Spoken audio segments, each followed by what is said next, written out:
All right. How about a pros in the wild Let's do it. from your neck of the woods where you grew up? Hey, David, got a pros in the wild story for you from a lesser known pro, but a pro nonetheless. I've heard his name recently thrown around since the boardroom show. He rips and he makes magic carpets. While growing up, my dad always told me a good surfer can ride anything at any time. My interpretation of this definition, while in my youthful and impressionable Grom stage, was trying to make a 5'5" potato chip work in knee-high windslop here in San Diego.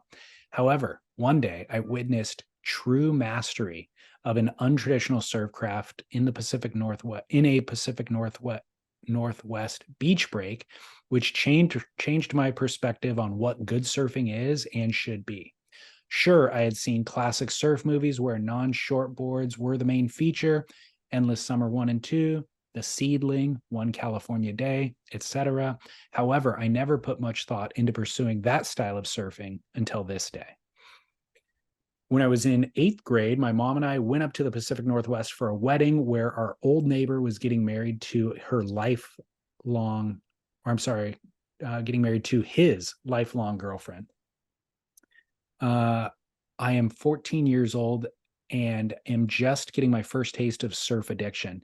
At the time, I was kind of pissed to be going to the wedding because the waves were going to be good at home in Southern California, but I was being a good sport. My mom was actually officiating the wedding and I wanted to support our friends. So we go to the Pacific Northwest and headed out to the beach where the wedding was going to be held.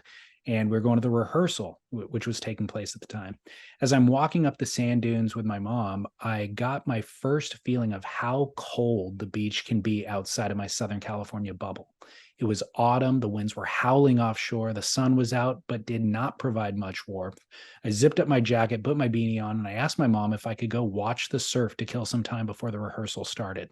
After some negotiation, she agreed, and I charged up the dunes to get a glimpse of what the Pacific Northwest surf looks like, as I hadn't really heard of good waves in this part of the world. I get to the top of the dune, look out to sea, and it's 10 to 15 foot faces.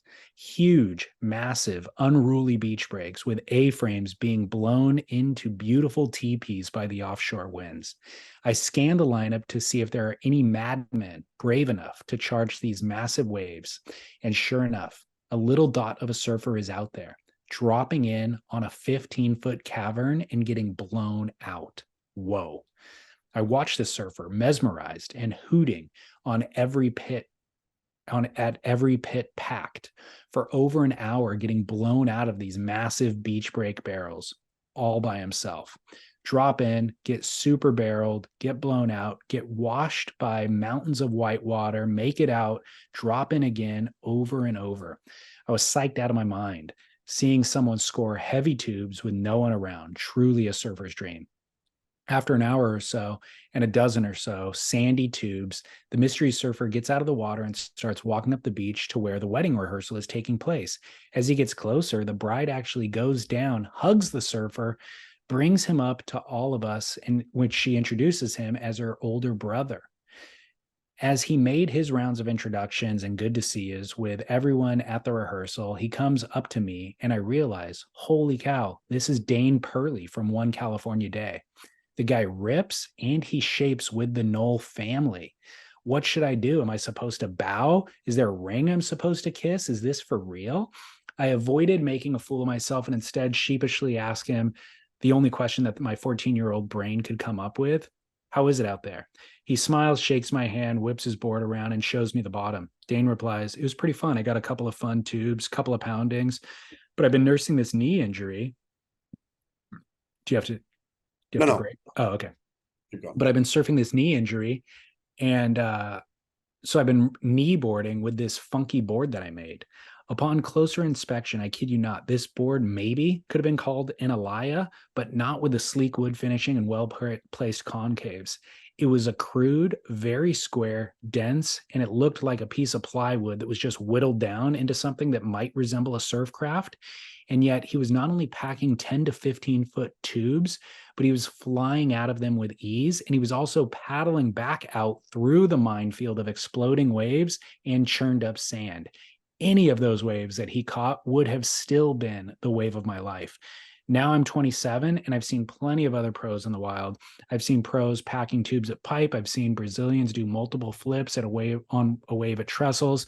I've seen guys brave massive Waimea, but nothing comes close to the true mastery that I witnessed that day of Dane packing mammoth Pacific Northwest barrels while kneeboarding in Alaya with no cameras, no peanut gallery, no one else around but me and a wedding party to appreciate the show. Just a guy doing what he loves and embodying my dad's definition of being able to ride and surf anything at any time.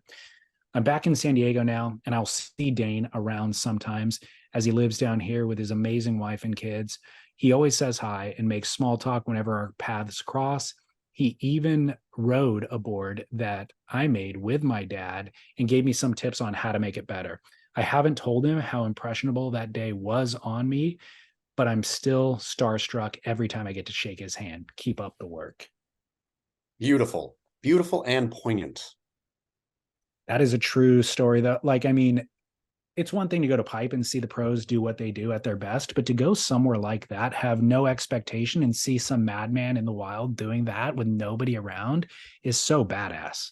I mean, totally. Like and again, I think the mark and definition of like the best of the best of the pros, right? Like it's the best Tom Curran stories don't come from Santa Barbara or whatever. I mean, there's funny ones from there too, but it's like the one of what him paddling out and what the one wave that the guy, Yeah. that profile where it's the pro surfer who is so good and so talented and also paid, some amount for what they do, but catching them doing it purely for the love of the game is, yeah, inspirational. And kneeboarding on the way. We don't talk about kneeboarding enough, David Lee Scales. Well, it's not a part of my awareness. I mean, it's kind of got pockets like in San Diego, there's obviously a big community of it, but I don't really see a lot of it around in Orange County. I don't think either, except kinesiologist friend who's like a real master technician, is chooses to kneeboard. And like anytime if I go into his office, I had to go into his office for the shoulder just not too long ago because I thought I threw it out of socket again. But on his wall, he has like, is it Cloud Break? I think it's Cloud Break. Him on his kneeboard doing a massive bottom turn at Cloud Break.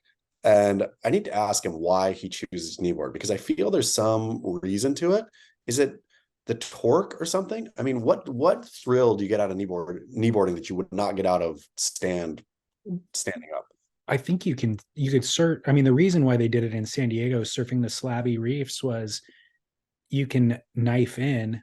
Bodyboarders were surfing all the slabs that Yeah. surfers are now surfing before because you don't need to stand up. You could just kind of knife in. And so I think kneeboarding was a perfect in between where you Okay. can get in on really, really critical drops and get tubed on waves that those guys at the time didn't have surfboards that allowed them to do. Yeah. But I'm gonna but ask. it's interesting, like again, this Dane Perlee story. First of all, Dane Perlee is well better known as a shaper now than he is a surf or for his pro surf career for whatever that existed for whatever period of time. So people don't even know that he's a great surfer. Um, and even at that time, he wasn't a top level pro. He probably wasn't getting paid very much, if at all. And the badassery of like having a knee injury where most people would just not surf, Yeah. but instead going, well, I'll just make myself a craft that I can kneeboard. I got to go to this wedding up there. There might be surf. I'm just going to whittle something that might make surf for me to get onto my knees on is so rad, you know? I mean, anybody too who has paddled out in Oregon knows the ferocity. Like the waves in Oregon are a whole different, the coldness of that water, it's a whole different kind of density. I can't imagine paddling out on a kneeboard Alaya. Oh, I know. That's the craziest thing on 15-foot waves. Punching through the beach. I mean, because it is not, an Oregon is relentless. It's not like here where there's a set. Now we got a little calm where I can paddle. It's just like nonstop pounding. I know. Really new appreciation for Dane Perley. Yep. Good job, Dane Perlee. And thank you for the pros in the wild. Yeah. Thank you, James in San Diego. I don't think I mentioned his name.